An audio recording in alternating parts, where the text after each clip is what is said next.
দিয়া জঙ্গি শক্তি, সাম্প্রদায়িক শক্তি এই দেশটাকে আবার নতুন করে পাকিস্তান বানাতে চাচ্ছে। প্রায় বানিয়ে ফেলছিল কয়েকদিন আগে, যখন এই দেশে একজন মির্জাফর, নতুন মির্জাফর এসেছিল, অনেকে বলে তার নাম হলো ডাক্তার ইউনূস। যখন তারা বলতেছিল আরে যুদ্ধ হয় নাই, বাংলাদেশ নাই, মুক্তিযুদ্ধ মানে না, এটা আবার পাকিস্তান হবে, তখন মনে মনে বললাম প্রতিবাদ যদি না করি মানুষের সঙ্গে বিশ্বাসঘাতকতা হবে, ৩০ লক্ষ শহীদের রক্তের সঙ্গে বেঈমানি হবে, ২ লক্ষ মা বোনের ইজ্জতের সঙ্গে বেঈমানি হবে। সেই সময় একমাত্র আমি মৃত্যুকে জেনে স্ত্রীকে বললাম যে এই কথা বললে আমার মৃত্যু হতে পারে, নিহত হতে পারে আমি, তুমি কিন্তু বিধবা হবা। ছেলেদেরকে বসায় বললাম তুমি কিন্তু ব্যারিস্টার হয়েছ, 22 বছর বয়স আমার ছোট ছেলে, বড় ছেলে আমার ইংলিশে অনার্স এমএ করছে, তাদের 2 জনকে বসাইলাম। আমার আরেক ছেলে আছে 45 বছর পর, তাকে জিজ্ঞাসা করলাম আমার মৃত্যু হতে পারে কিন্তু সত্য কথাটা আমি বলে যাব, এবং সেই সত্য কথাটার ব্যাপারে তাদের সবার আমি অনুমতি দিলাম যে আমি যুদ্ধটা কিন্তু শুরু করলাম। এই আলবদর রাজাকারের বাচ্চারা, যুদ্ধ কিন্তু হয়েছে, মুক্তিযুদ্ধ হয়েছে,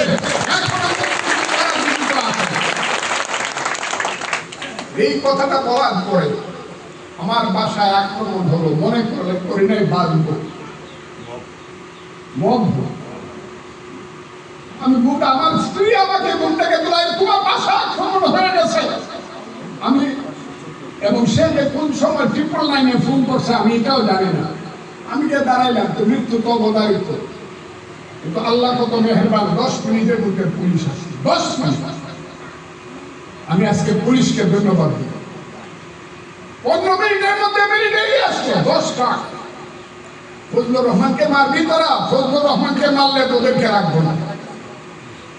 ওই তো তারা আমাকে হত্যা করতে পারে না, কত কিছু, এখন কত গালি শুনি। আমি আপনাদেরকে যে কথাটা বলতে চাই, আপনারা এই দেশে 10% আছেন, 10% কিন্তু কম না। 18 কোটি 10% কোনদিন বোধহয় হিসাব করেন না আপনারা। 1,80,00,000 লোক এখন ওই দেশে হিন্দু ধর্মাবলম্বী আছে, এবং পৃথিবীতে 212টা স্টেট আছে, রাষ্ট্র আছে, 180 কোটি লোক, খুব বেশি রাষ্ট্রে নাই। কেন দেশ ছেড়ে যাবে? কেন 14 পুরুষের বিটা বাড়ি ছেড়ে যাবে? থাকে না, কষ্ট করে। আসামে গেলে কয় বেঙ্গলিয়া, পশ্চিম বাংলায় গেলে কয় রিফিউজি, ত্রিপুরায় গেলে উপজাতিরা মারে, যাইবেন তো এখানে থাকে। আর কি হবে জানি না, কিন্তু যতদিন ফজলুর রহমানের মতো ওলমরা বেঁচে আছে, আপনারা আল্লাহর রহমতে নিশ্চিন্তে থাকবেন। আমি কেন যাবেন একসাথে?